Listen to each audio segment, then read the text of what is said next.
FIFA Series sudah berlalu.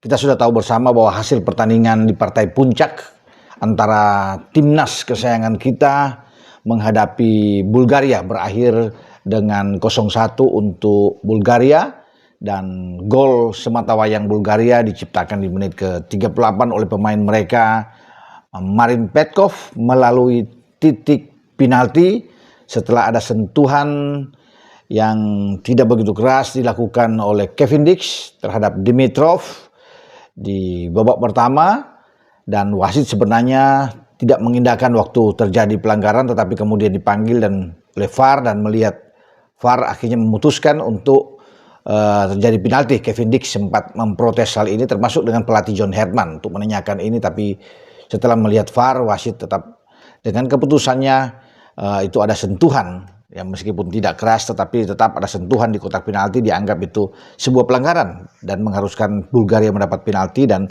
dieksekusi dengan baik oleh Petkov yang mengecoh pergerakan dari penjaga gawang kita Emil Audero.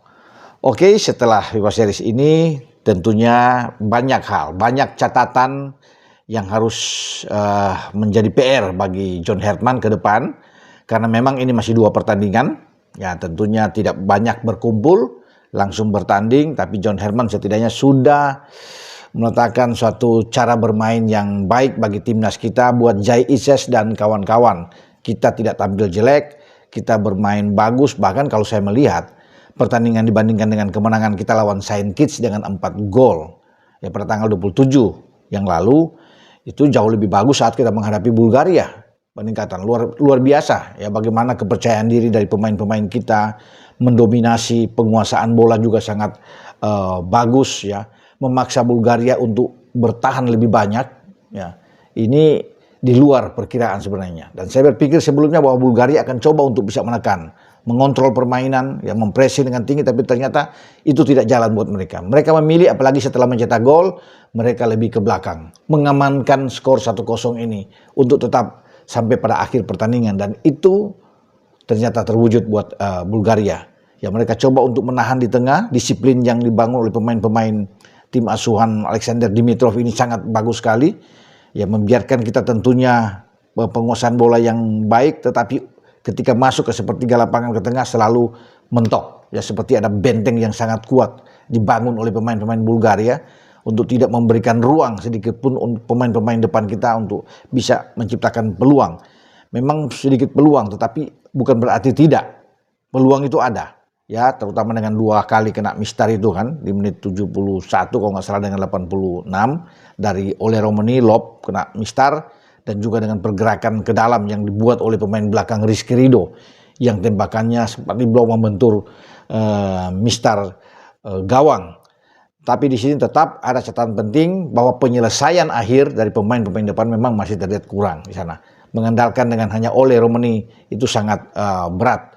Nah, ini menjadi tugas tentunya bagi John Herdman untuk bisa membenahi lini depan.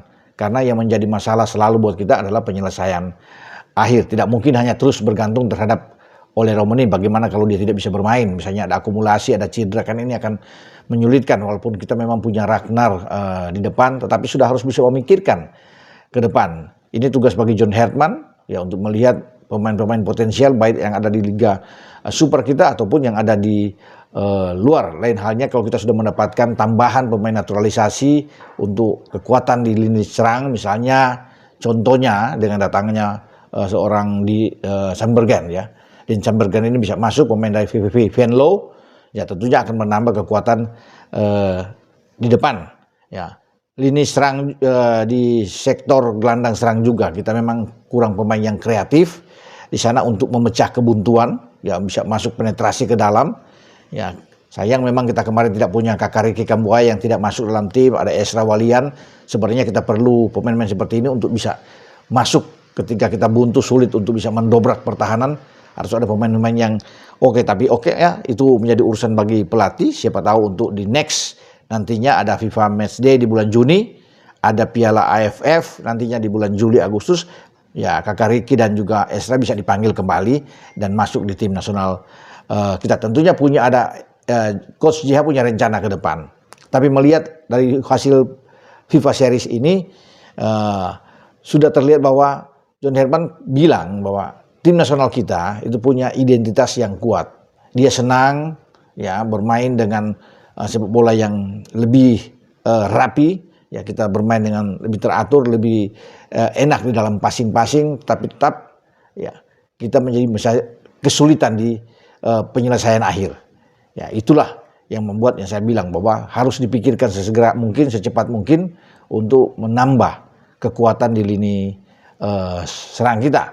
Ya apapun itu, ya kita memang perlu pemain yang ada di garis depan dan juga seorang pemain yang bisa sama seperti gaya bermain Tom Hai, karena kehilangan Tom Hai juga ada pengaruh.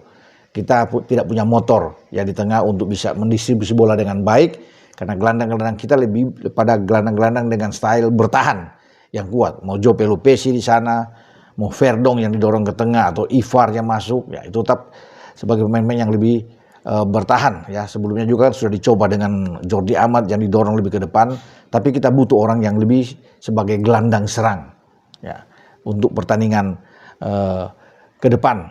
Oke, dengan saya Bung Ropan.